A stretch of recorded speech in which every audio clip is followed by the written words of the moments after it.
Right, the next talk, we've got a little very ahead of schedule. Is Matt Pope. Everybody, I'm sure, is aware of Matt's archaeological work. He's at the Institute of Archaeology at UCL, and he'll be telling us about prehistoric landscapes and Wealden, prehistoric peoples and Wealden landscapes, not the other way around. As you might have noticed, we have plenty of stands along the side here. Stuart Wealden there, GA, West Sussex Geology, Open University, History of Geology Group, Sussex School of Archaeology, Worthing Art Stock, there's Alec Vincent, and in the corner David Bone, in this corner Roger Cordner, and in that corner Stuart Wealden. So please, when you get a chance, do have a look round, and if you feel like buying anything, if so much the better. Okay. So, when we're ready, okay, Matt, thank you. Okay, can everyone hear me? Yes. Yeah? Okay, well it's good that we're a bit behind schedule because Tony sent me the almost impossible task of talking in 40 minutes about probably 600,000 years of human prehistory in the Weald. This is absolutely something that I want to be talking about at the moment because myself and colleagues, Becky Scott, my PhD student Leslie Blundell, are back focused on the Wealden region. For me, a lot of this began, are we live? Yes. Okay. I'm not going to show you many tools today, but there's one to start with. So my co-authors, Becky Scott and Leslie Blundell. Okay. There we go, it's all right. There we go. So you might be aware that after doing a fair bit of field work in Sussex and the region, we're now pretty much focused a lot of our time on Jersey in the English Channel, just off the coast of France. But one of my recent bits of field work in Sussex, following on from David's excellent talk, was at Piltdown. We took the opportunity in 2012 to celebrate the 100th anniversary to go and re-investigate the scene of the crime. Here's us setting up, Bertie Haken, there's Jan, Lisa and Patrick setting up at the exact site where Dawson and Arthur Smith Woodward carried out their investigations, where Charles Dawson claimed to have found Piltdown Man. This is the section, exactly the same geological section as Charles Dawson described. He was obviously good at making geological records, and we've had some fun, thanks to Lisa's amazing photography, reconstructing the exact same of these photographs. Here's another one.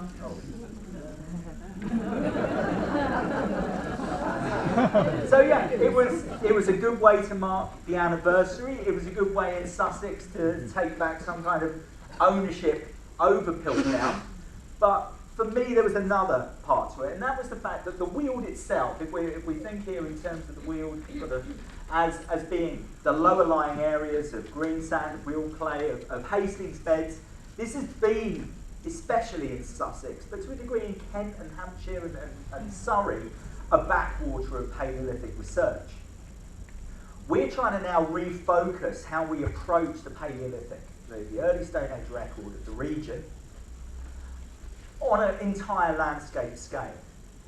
And what I want to run through you today are the questions that we now have, the problems that we have, and how we're trying to reframe a sort of new approach and a new look at this region, taking in the central Wealden area, the South Downs, the coastal plain, and also making that connection to France. Because we shouldn't forget at any point today that the Wealden region, of course, originally extended across the English Channel, and there you can see the continuation of the chalk anticline and the lower and the older Cretaceous rocks there in the Bois de Boulogne.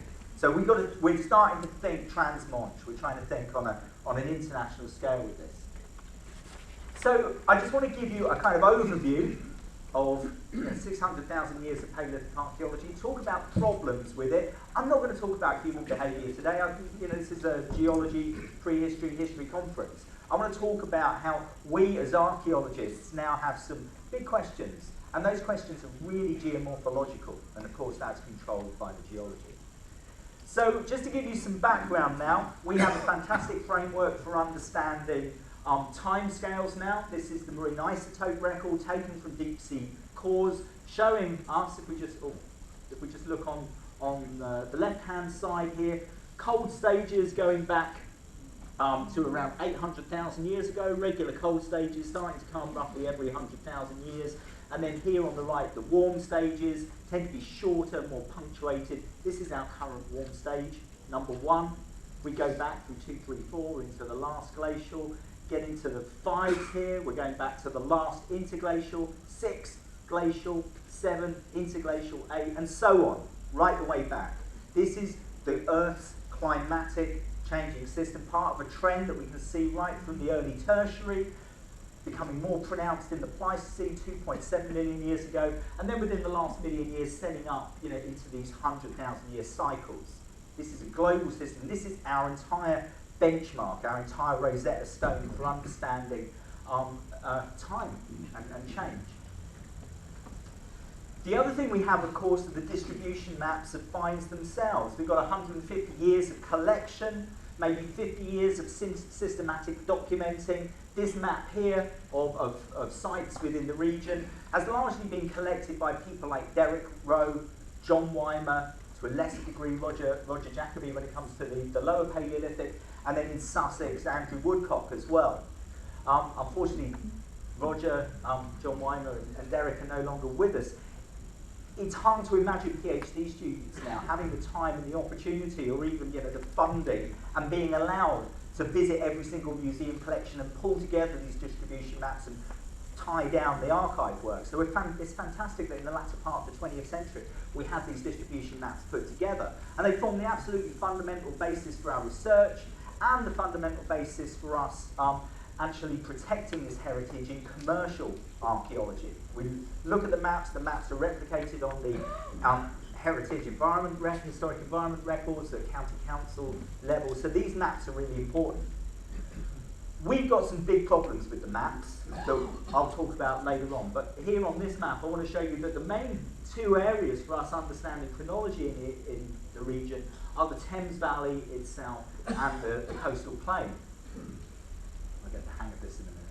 In the coastal plain, I'll talk a bit about Box Road later on, but due to consistent uplift and this rising and falling of sea level as we go into a cold stage and then into an interglacial, we have this fantastic staircase sequence of raised beaches with the Westbourne Arundel raised beach, with the Box Road archaeology right at the top there, 40 metres OD, the Aldingbourne raised beach, the Brighton North raised beach, the Pagham Southsea raised beach, and some other high sea stands within. Consistent uplift, this 100,000 year cycle producing this fantastic staircase sequence that's also preserved in part on the Isle of Wight and also on the continent as well, in northern France. If we go to the Thames Valley, through the works of people like Dave Bridgeland, who's going to be talking later on, we have an incredible understanding here of the time depth of river terrace gravels. I'm going to leave David to talk about river terrace gravels largely today. I'm going to focus elsewhere, but this does provide our key sequence. I think it's interesting to compare it with what you have in France. This is a staircase sequence for the Somme, and if we just compare these two slides, you can see here we've got gravels from cold stages, we have these interglacial deposits from warm stages within, but look how close it all is to the surface. Look at what's actually covering it. There is some superficial head in some places, nice build-up of head in a few locations. If we go to France, you've got exactly the same thing, cold stage gravels and interglacial deposits mantled by this incredible depth of loess and ancient soil horizons.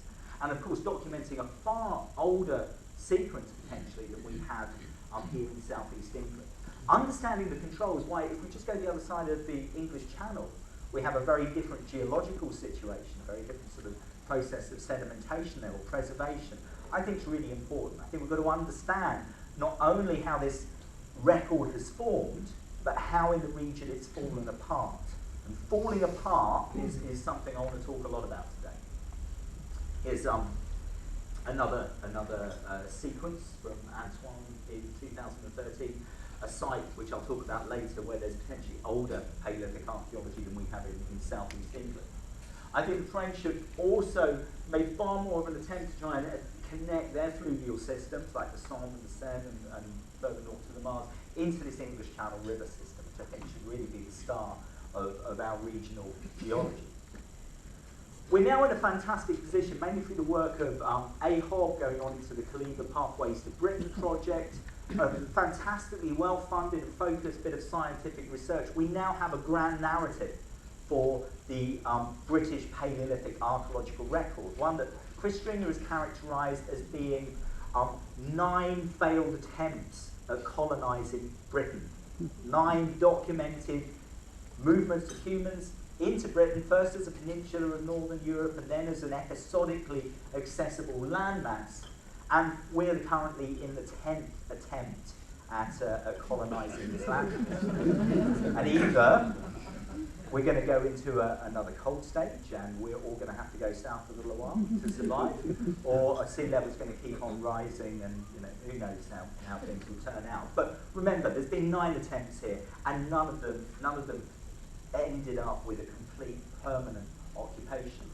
So we now have that oxygen isotope curve put against a good, well-dated archaeological record, and some understanding about how the region develops in terms of its wider sort of fluvial systems.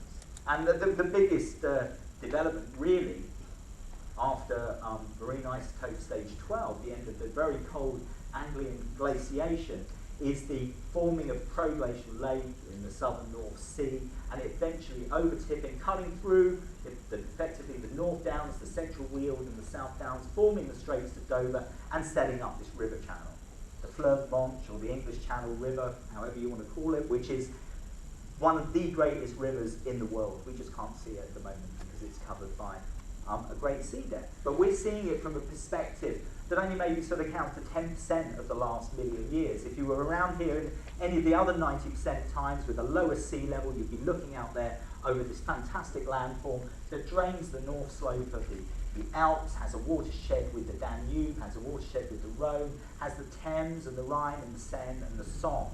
Every single one of our dry valleys, every single one of our river valleys here is just a mere tributary of this river system. We've got to stop thinking about it as you use the Ada, the Arun, the Cook here.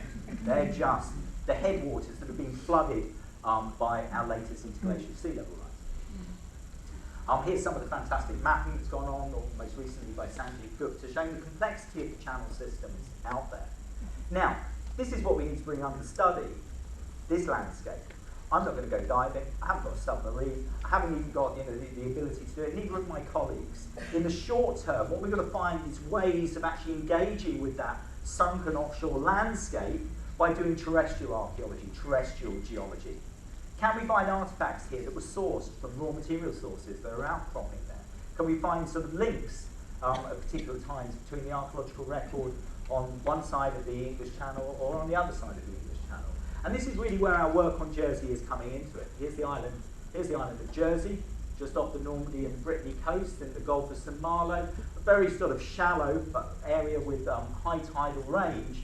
We're actually trialing things like raw material analysis, seeing if we can find flint artefacts on Jersey that match flint artefacts found in Normandy and in Brittany. Why we're doing it here is there's no naturally occurring flint there. Everything is transported in, either from outcrops in the Herd Deep or in Normandy. It's like a laboratory. You know, if you walk over any field here, even out into the Weald, flint is ubiquitous everywhere. It becomes really complicated. Going out and looking at Paleolithic behaviour in an area where there's no flint at all allows us to have a far greater control. But it is also allowing us to identify offshore raw material sources by doing terrestrial archaeology. No need to get wet, no need to put on scuba diving gear. We can actually start to sample that seabed from the terrestrial record. So, let's start a bit of a grand narrative of our region and our prehistory. And I'm not going to be talking about definites here, I'm going to be talking about problems. And I'm hoping that there's geologists, I'm hoping it might be a geomorphologist. I really wish geomorphology of Cretaceous landscapes was sexy at the moment, but it isn't. But that's what we need at the moment. We don't need any more archaeologists to answer these questions. We need a period of understanding process, and process, I think, is the key word here. Okay, we now have a long chronology. No longer is Europe envisaged as not being occupied before 500,000 years from the site of Atapuerca in Spain. We now know there's people here from at least 1.4 million years ago. Perra Nord here to the south as well, sorry. Perra Nord to the south here, also well over 1 million years old. So we've got a lot of time to play with. The fantastic work of Ashton, Parfit, Lewis et al. On Norfolk has now shown that the British chronology extends back to at least 850,000, absolutely blowing out Boxgrove as being, you know, the stage 13 oldest occupation. So here at Pakefield, cliffs at Pakefield, we've got artifacts coming from around 750,000 years ago, and here at Haysborough we've got human footprints and lovely stone tools coming from 850,000 years ago, apparently in a nice cool climate, with this fossil of an extinct early Pleistocene elephant called Mammuthlus meridionalis, a really important dating fossil. It doesn't survive into the middle Pleistocene. So amazing archaeology, and suddenly we've got a lot of time to play with.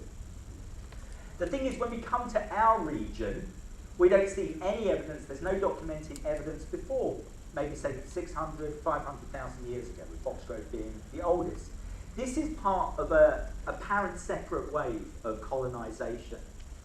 At Haysborough, we just have simple flakes. If one of those flakes was knocking around and still surviving in a downland context, I mean, it's going to be in really poor condition. It's not going to have anything diagnostic about it to tell you it's 850,000 years old. But hand axes, which seem to appear in Northern Europe, maybe 700,000 years old, possibly, I'm sceptical, definitely by 600,000 years old, we suddenly get this record appearing. And in fact, most of our record appears from this point. Some of the earliest claims, here's one from Carrière-Carpentier in northern France, which is claimed at the moment to potentially be as much as 650,000 years old. Haysborough, 600, maybe slightly less, and then Boxgrove here, slightly less than 500,000 years old. These are some of the earliest signatures, but they herald a new change in the distribution pattern. Most of these dots on maps are hand axes. Hand axes are easy to find. They survive in the landscape for long periods of time. But just looking at a three-dimensional map of distribution here with clusters on the Sussex coastal plain, within river valleys, on the downlands, we're still dealing with a palimpsest of something like 450,000 years, say.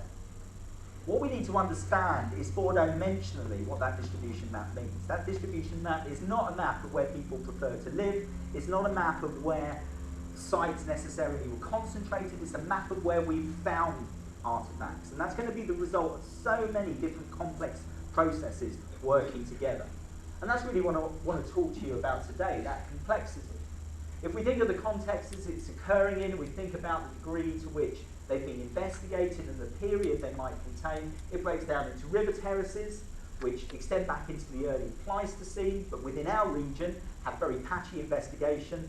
In Kent, the Stour and the Medway have been investigated, you know, to a fair degree, but we don't have any OSL dates yet for any of our Sussex rivers, or I don't think even for the Surrey rivers. So that's a big omission.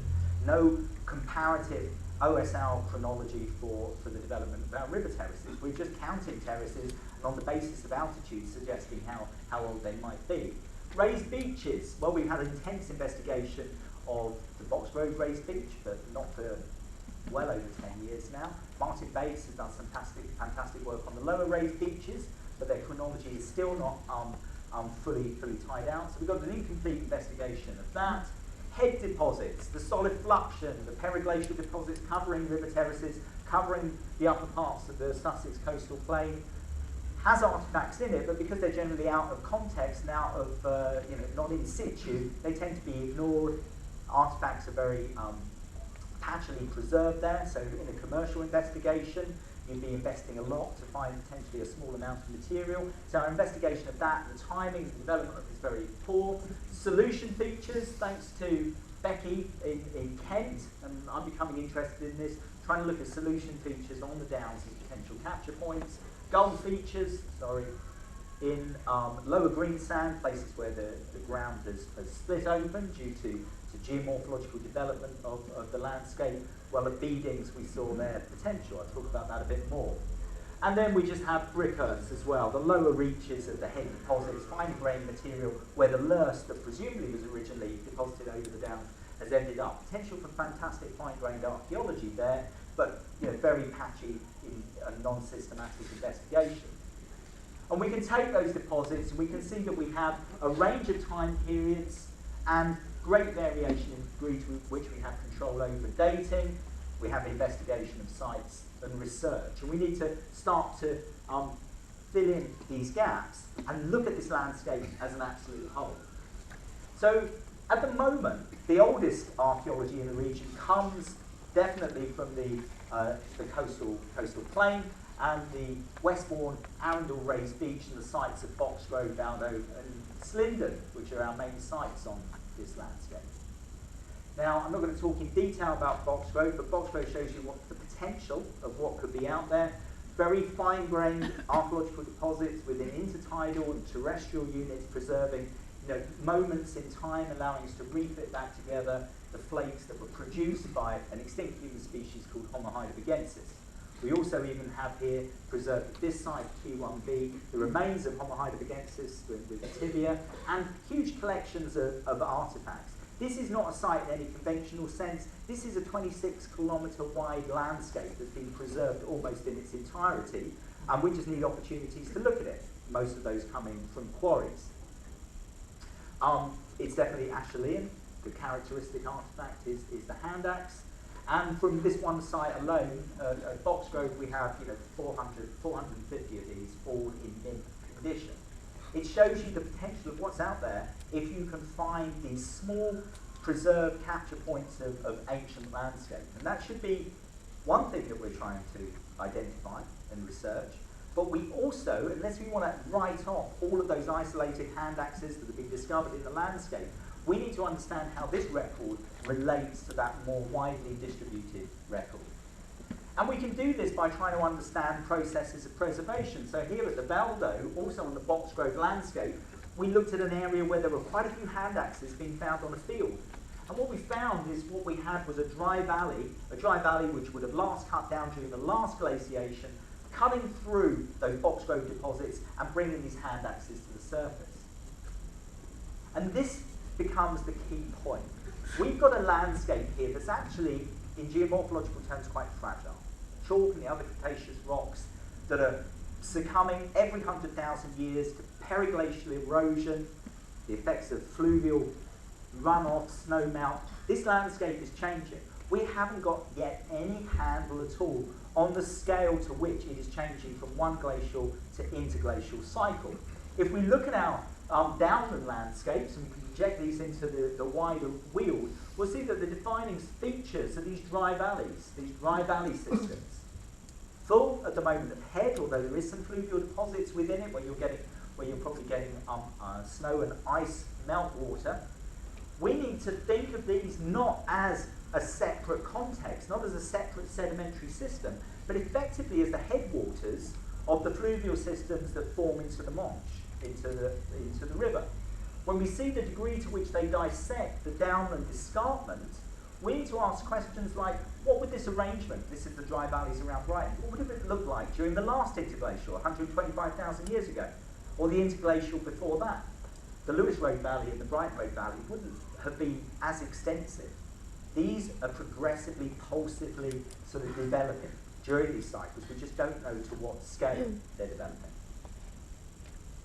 So when we understand these dry valleys are coming down, these dry valleys are dissecting plateau deposits on the top of high levels of the Weald, high levels of the downlands, and then they're cutting down through head. They're cutting down through, in the case of Boxgrove, the raised beach deposits, in the case of river terraces, sometimes river terrace gravel. They actually affect release points in landscapes. So this is Slindon Bottom, dry valley that cuts down through the chalk and then across the coastal plain, and the Boxgrove raised beach goes through it. Hundreds of hand axes have been found here. This isn't necessarily a preferred landscape for humans. That isn't why you've got a density of artefacts here. The reason you've got a density of artefacts here is the recent dry valley has cut down through these fine-grained deposits, and the hand axes have spilled out. Everything else has been washed away. The hand axes are left behind because they're big, because they're robust. So we need to get to grips with these dynamics. We need to get to grips with the fact that the distribution map, those points on the map, are not about ancient human behaviour. They are about release points, primarily. Once we filter that out, then we can talk about human behaviour. So things like the Wealden Valley.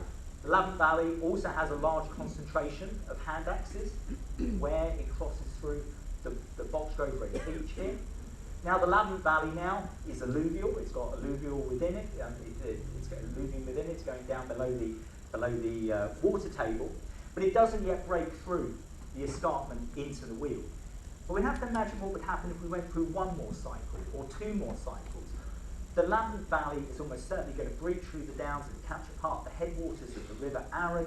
It will become a major river. There's time depth to that. We're just lucky enough to be at a point where it's cutting down through the Boxgrove Red Beach, and so the concentration of hand axes that have been picked up for more than 100 years there are a result of release.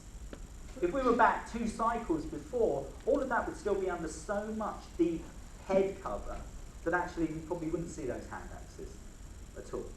We're just, at the moment, in a point where this landscape is releasing in particular points. If we were back in the next interglacial cycle, we may find there's far more release points because a lot of these dry valleys haven't yet sized down far enough to cut through. So can you see that? Those distribution maps aren't a 3-dimensional map, they're a 4-dimensional map. They're showing time and process as well. So myself and Becky and Leslie are putting together this kind of idea, a unified Paleolithic landscape approach, that actually if we're going to understand behaviour, we need to understand process. And whether we're dealing with the major alluvial river valleys, the head deposits that come off them, all the dry valley systems, it's all part of one system. One system denuding and dissecting the Wealden landscape, right up into the centre of the Weald, across the downland escarpment and everything in between. So we can start to look elsewhere, we can start to look on the plateau, we can start to look in central Weald for other capture points which might be being released at the moment, and try to understand the time depth across the entire landscape. We can start to look at areas like the Downs to the west of the South Downs National Park and see that there's very few Paleolithic artefacts, but we have very little claywood flints deposited here. And claywood flints is the remains of tertiary deposits, dissolved chalk, but also potentially Pleistocene capture points. Contrast this with what we see right on the other extreme of the South Downs, around Eastbourne and Beachy Head, where we have a fair amount of claywood flints deposited and a far higher number, the biggest concentration of Paleolithic artefacts in the southern Weald outside of the Boxgrove landscape. Is this because these claywood flints are preserving the last remnants of Pleistocene deposits preserved on the Downs, but they're being released here through dissection, whereas here they're completely gone? And this is something we're modelling in the Chilterns, in the North Downs, in northern France. And Leslie, who's undertaking this work, is finding out a fantastic correlation between the distribution of claywood flints and the numbers of artefacts. Her model, which is holding up, suggests that if you have no artefacts mapped on the Downs in a particular region, it's because of one of 2 reasons. Either all of the deposits have been stripped away, and so nothing survives, or, like an area here just in west-eastern Hampshire, there is complete coverage, it's undissected, and everything survives. You cannot look at the distribution map and say there's no artefacts there, therefore there's no archaeology, because it could also mean everything is there, preserved intact. In fact, the areas where you get the highest density of artefacts are those areas which seem to be in a point where about 40 to 50% of the claywood flints have been removed. A sweet spot, a place where we can see at the moment that process arrested with those capture points on the Downs emptying out so someone can walk along a ploughed field and start to pick up hand axes. If you pick up a lovely hand axe in a ploughed field, you should not look at it and think, oh, someone, we have this kind of classic thing, someone dropped it here, I'm the first person to pick it up, and we immediately start engaging with the past. No, you should look at that tool and you should say, well, where did you come from and where are you going? We've caught it in the act of being released.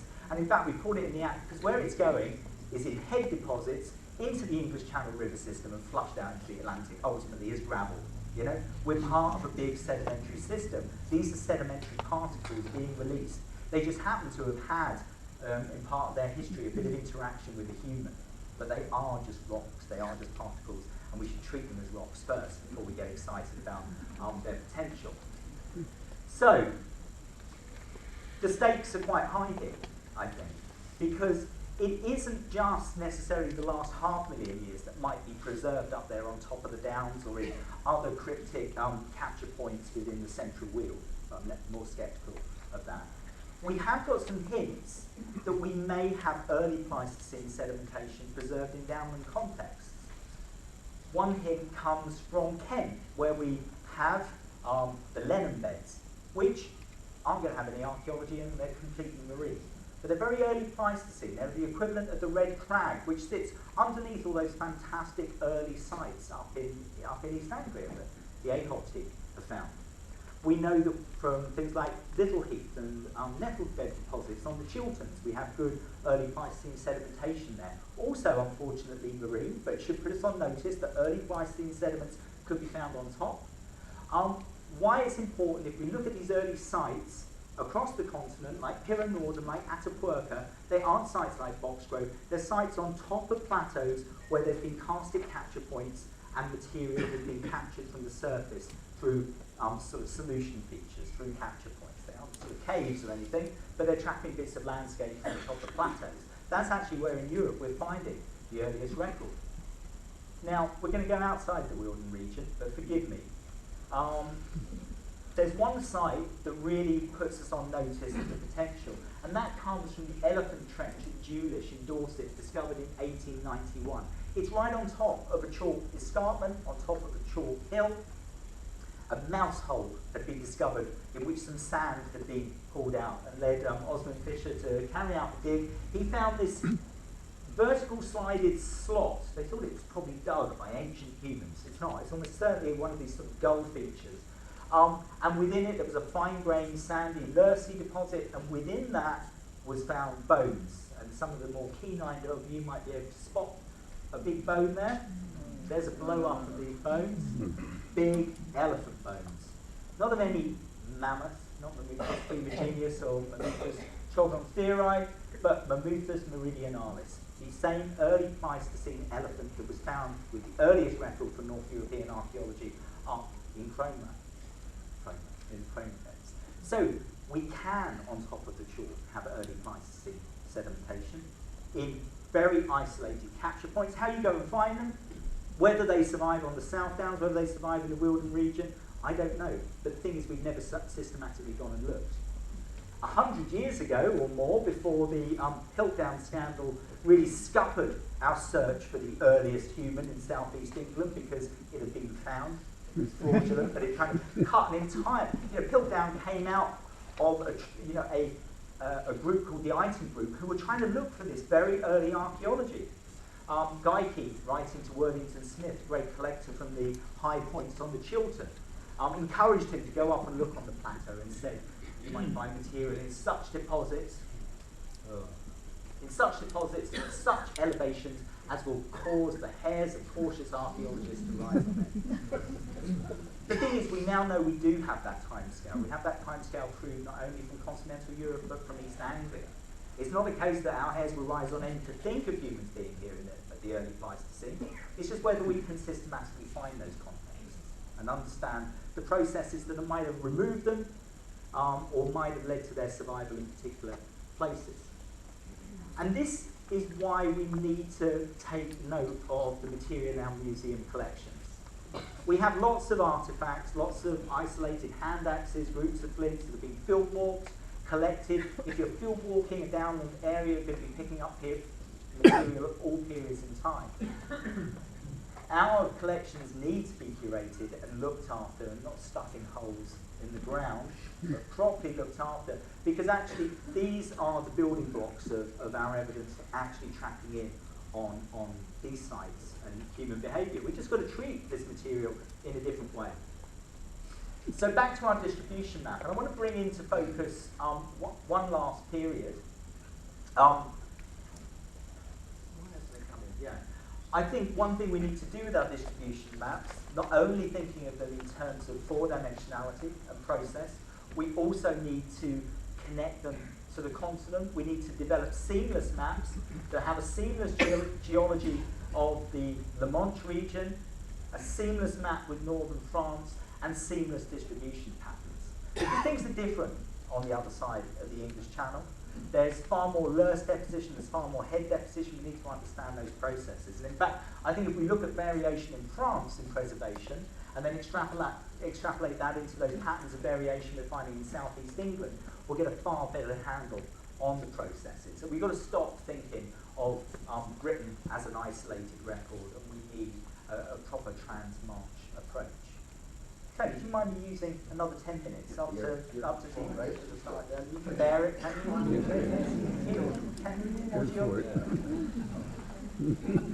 Okay, so I want to give you a case study of how our unified landscape approach sort of works. The lower green sand. Right, let's get into the Weald a little bit more. Here's the lower green sand. If we're in Kent, it's fantastic. High beds, ragstone, nice and calcareous. We get capture points to preserve bone. Unfortunately, in West Sussex and East Sussex, it's far less calcareous, far less potential for preserving bone. But it does have some fantastic archaeology. Now, if we just look at that distribution map, and we isolate those artefacts that have been mapped as being found on the lower green sand, not on river terraces cutting through the lower green sand, which could be in any period, actually on the lower green sand, there's some really exciting things about them. Exciting things that Roger Jacobi pointed out to us when we were digging at Beedings and encouraged us to go and look at. He said they're all rather small and they're all in very good condition. We went and found them all, thankfully, and here's the central part of that. Stopham, Pulborough, Beedings, Gay Street, Woods Hill, Henfield, and then 5 coming from the parish of Hassocks. They're all remarkably similar. They're all small, they're all on black flint, they're all gorgeous, they've got sort of relatively flat butts, they're quite worked down. A lot of them have patination on one side, slight discoloration on one side, but are fresh on the other, like they've been sat on a surface and then blasted by a bit of sand and oxidized on one side. Now this got us thinking. They look, in terms of their technology and their typology, like the hand axes that were left behind by the last Neanderthals within this region, say between 60 and 50,000 years ago. There was nothing there that looked kind of older, nothing there that was hugely weathered. It was all really good, in really good nick. And of course at Beedings, we had a capture point on the lower green sand that preserved not only the middle Paleolithic but upper Paleolithic archaeology fantastically. So we pulled together the condition, we pulled together the circumstances of discovery, and we managed to build up a picture that these hand axes from one geological type were very consistent. Now we could start saying things like, late Neanderthals preferred the lower green sand because it's free draining, it's sunny aspected, light woodland, sort of things that are used to explain why Mesolithic hunters like it. But we think this is simplistic. I'll just show you some of these lovely pieces. West Chiltington. This one's from Hassocks. Here's a bifacial tool from Henfield made on a nice Levallois flake. And this is one of our ones that came in situ from a fissure of Beedings that I think we dealt with Wealden Archaeological Society. What we think and how our model works is that the lower green sand itself actually is quite aggressively eroded during the Pleistocene cycles.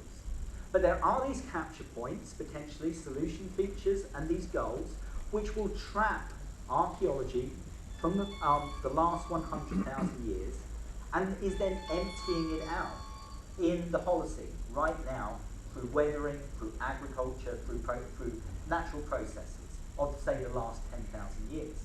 The reason we don't find anything older on the lower green sand is it would have been stripped off, it would have got into head deposits, it would have got into river channels. What's happening is that geology is bringing into focus a particular period in time. The cycle of capture and release is relatively short, 100,000 years. So every single geological substrata, because of the geomorphological processes, how they act upon it, will have a cycle of capture and release. For plateau solution features, that might be very long. For the green sand, it's maybe 50, 60, 100,000 years. So we think we can bring into focus the Pulborough green sand landscape as being a landscape in which the last Neanderthal archaeology and upper Paleolithic archaeology that followed in from it comes into focus. So it's almost like each geology allows you to focus your microscope at a different depth. And that's really where our approach is heading now. So here's those lower greensand finds. The same occurs with places like Oldbury. Oldbury is the only site apart from Beatings that has any archaeology, that you could call a site from the last 100,000 years in the entire Wealden region. It occurs on the lower greensand, just through there. So this is a really important landscape for understanding late archaeology of the last 100,000 years. Now, in the last 5 minutes, I'm going to run through everything that happens after the Neanderthals. Okay? So, just to bring us up to the Neolithic. First of all, the earliest Upper Paleolithic, as we would now predict from our model, has been found in its best site on the lower greensand. Here's one of these. Here's one of these gulls, a fissure in the solid lower greensand, full of redeposited loess, which contained at relatively shallow depth 3,000 perfectly preserved blades and blade elements from an industry called the LRJ, the Lincolnbian Manisian Geosmanophysian, which is one of the earliest Upper Paleolithic industries in Northern Europe, dates to 43,000 years ago. I was fairly convinced on the basis of technology when I looked at it that this was Neanderthal. Now all bets are off. The Kent's Cavern maxilla dates to 42,000 years ago, and that's now clearly modern human. This could be the earliest modern human. The technology isn't that dissimilar to that being used by Neanderthals. So we've got an early Upper Paleolithic industry. This is the best example in Northern Europe. The industry is found all the way from Devon to Poland. Beadings contained the best assemblage of this material. If we look at the other classic Upper Paleolithic assemblages, well, unfortunately, southeast England is not producing good data sets at all. The Aurignacian, which lasts for 10,000 years, is found from the Balkans right the way through to Wales and southwest France and into Iberia. Well, we have some in Britain, but it's found in the west, Kent's Cavern, in the Mendips, up into Wales. We have nothing in the entire eastern Britain. We have nothing in southeastern England. The archaeology of the Aurignacian is quite hard to spot, but it looks like the wheel doesn't produce any. If we go on to the Grabettian, we have the same thing. The Grabettians maybe 32,000 years ago to around 24,000 years ago. We have some from the caves, a little bit from East Anglia, the caves of southwestern and England and Wales. Here's one of the classic tanged Font Robert points. That's come from Creswell Crags. We got a claimed Font Robert point from Surrey on the lower greensand. It's not very convincing, but maybe we just have a tiny hint of Grabettian archaeology. We don't have any salutary in Britain at all, which takes us up to the last glacial maximum. And after we come out of the last glacial maximum, the Creswellian, or the early Magdalenian, is the first return of modern humans into Northern Europe after the last glacial maximum. Where you can see Creswell Crags up there, France, all cave points, all fantastic capture points. In the entire bit of southeastern England, in the entire Wealden region, we only have 2 artefacts, and they come from ore in Kent. Compare that to a Magdalenian site we're digging in Jersey at the moment, where from one site, 10 by 10 metre area, we have 3,000 artefacts. Southeast England's produced just 2. Fedemessa, late Upper Paleolithic archaeology coming from around 13 to 14,000 years ago. Well, we have a little bit just occurring on the Surrey Hills. Nothing definitely proved in the rest of southeast England. And that's your Upper Paleolithic. We've got the transitional stuff, the Arensbergian in the early Holocene, just coming into the river valleys on the southern side of the Thames, but not getting into the Wealden region. So it looks as if for this entire period of 30,000 years, there's nothing going on. But that's betraying a reality that actually within this area, we have something like 60 find spots of what looks like Upper Paleolithic material, but it hasn't got anything diagnostic to tie it down to any one of those periods. The material is clearly of Upper Paleolithic. We have a few shoulder points, which could be anything from Grabettian to Arensbergian. It means that none of this stuff has been tied down to a particular period. So we do have a record, there is a record in the Weald, but we don't understand it at the moment. We've actually got to go and find those capture points like Phoenix, where it isn't just one or two artifacts. We've actually got an entire assemblage, so we can make sense of it. To complete the narrative, we come into our current warm stage and the Mesolithic. Sea levels rising by 8,500 years ago, the English Channel is back, but prior to that, early Mesolithic communities are probably exploiting southeast England as part of the fringe of the La Manche area, and we have an incredible record coming into focus. There's not been the massive erosion caused by periglacial processes. This material is staying largely where it's put. The lower greensand is important, probably because it's a fantastic environment for them, but also because the material is easy to find there. But pay attention on the downs to this coastal distribution here, which looks like it's on chalk, but it isn't. It's on tertiary deposits. The Woolwich and Reading beds, the Lambeth group, which is quite sandy. Is this because they're going for nice sandy deposits? Well, I'm going to go back to here. I think actually what we've got here is a kind of a smaller scale preservational bias going on as well. Those soil types probably are preferred, but also there's been an enormous amount of removal of through colluvial processes of topsoil over the downs through Bronze Age and Neolithic farming. Those tertiary deposits sit in little synclines at Peacehaven, at Falmer, synclines that are trapping the tertiary deposits and therefore are fairly resilient bits of landscape. The anticlinal areas out of there, the soil erosion is going to be more. So have we actually got intact bits of landscape? Now Rory is going to follow up this afternoon, or maybe after tea break, talking about the Neolithic. But I think it's interesting that some of these same patterns continue to be important in the Neolithic. If we think about where the flint mines survived, where the flint mines were sited, they tend to be associated with this secondary scar, which has survivals of clay with flints, which goes down into the syncline here. I'd ask the question to Rory, to what degree do you think Neolithic people had an awareness of the geology, how soil types might translate into what's underneath? But perhaps more importantly, if we think of the other early Neolithic site in the region, recently excavated by ASE at Peacehaven, it's the earliest sort of open settlement, and it sits here in Peacehaven within a syncline on tertiary deposits. It's an entire preserved early Neolithic landscape. But to what degree?